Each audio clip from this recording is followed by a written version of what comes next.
Hi, me again. Now this video comes, I suppose, thanks to author and general good guy T.W. Malpass, who informed me of a friend coming out as Neutrois, or however it's pronounced by a lot of people. That's my pronunciation, at least.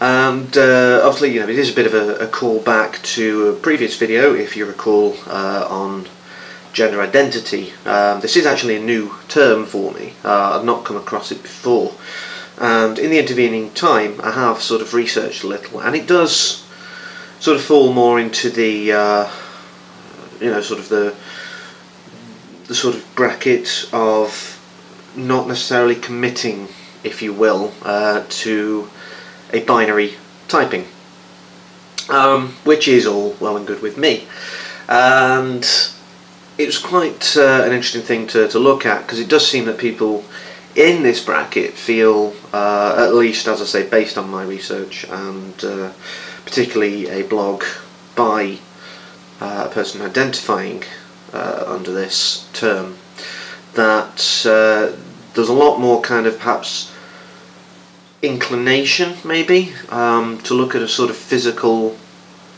transition, if you know, to a more androgynous and gender-neutral state.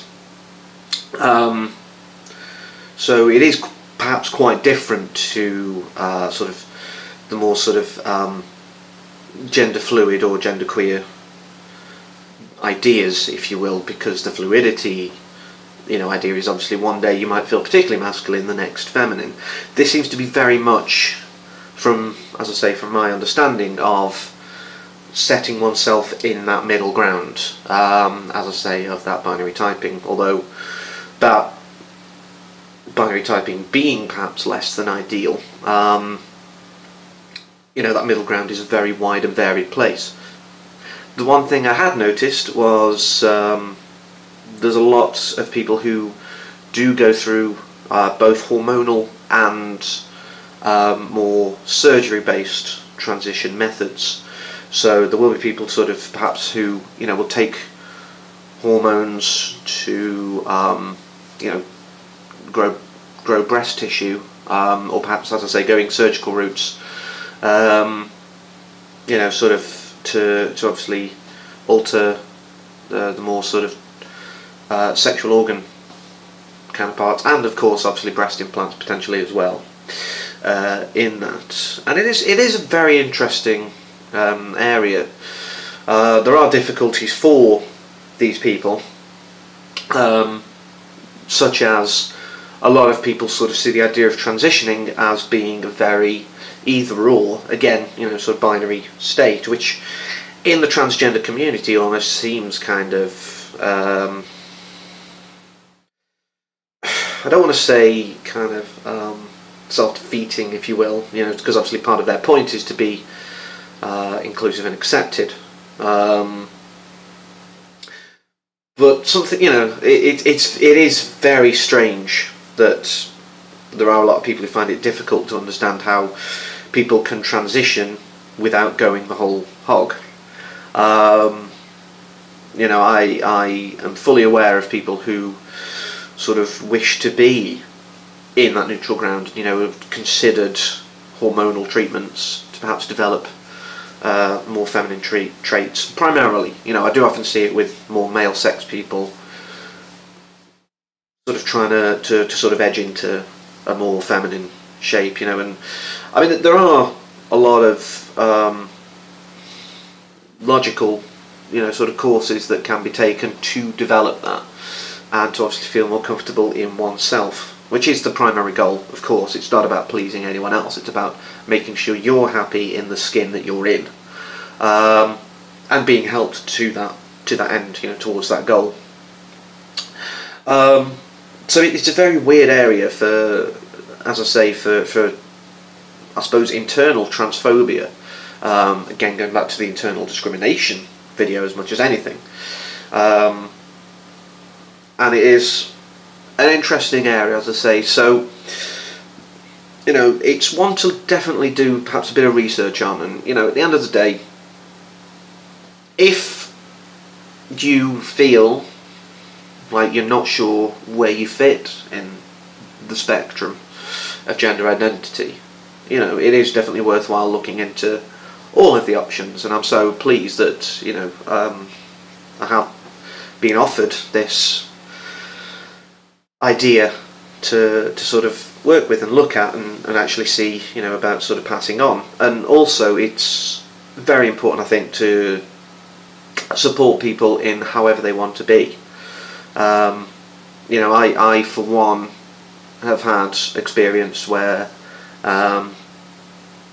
people find it hard to accept things outside of the binary, because that's what Western culture particularly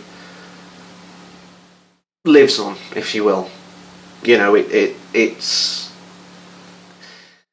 you know, it kind of sits there and goes, well, you're either this or this, and it's not that simple. But as I say, you know, it can be difficult for those outside of it to perhaps remember neutral pronouns, or, you know, sort of if you haven't managed to legally get a name change, but you're in that transition period and you're getting people to, you know, call you by the preferred name. Again, it can be difficult for them. So I suppose on the other side, it's being patient with people and knowing that just because you've gotten used to this and gotten accustomed to it doesn't mean everyone else has. So, you know, it's patience, education, not apologist behaviours, because at the end of the day, you give people a chance. If they mess it up, they deserve to be taken to task for it. But yeah, so it's definitely something to definitely sort of look at. You know, as I say, if you are struggling with identity issues, and, you know, there are a number of channels out there for support, as well as advice, and I definitely strongly recommend people use them.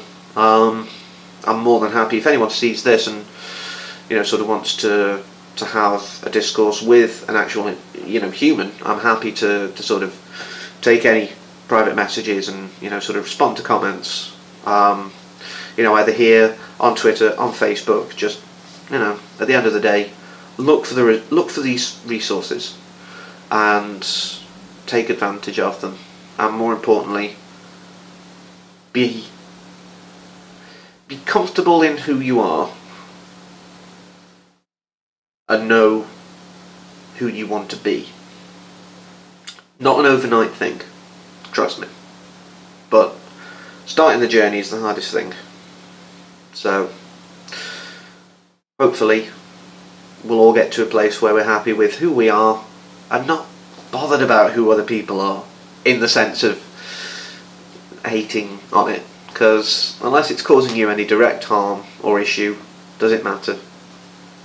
No. So thank you very much, and until next time, take care.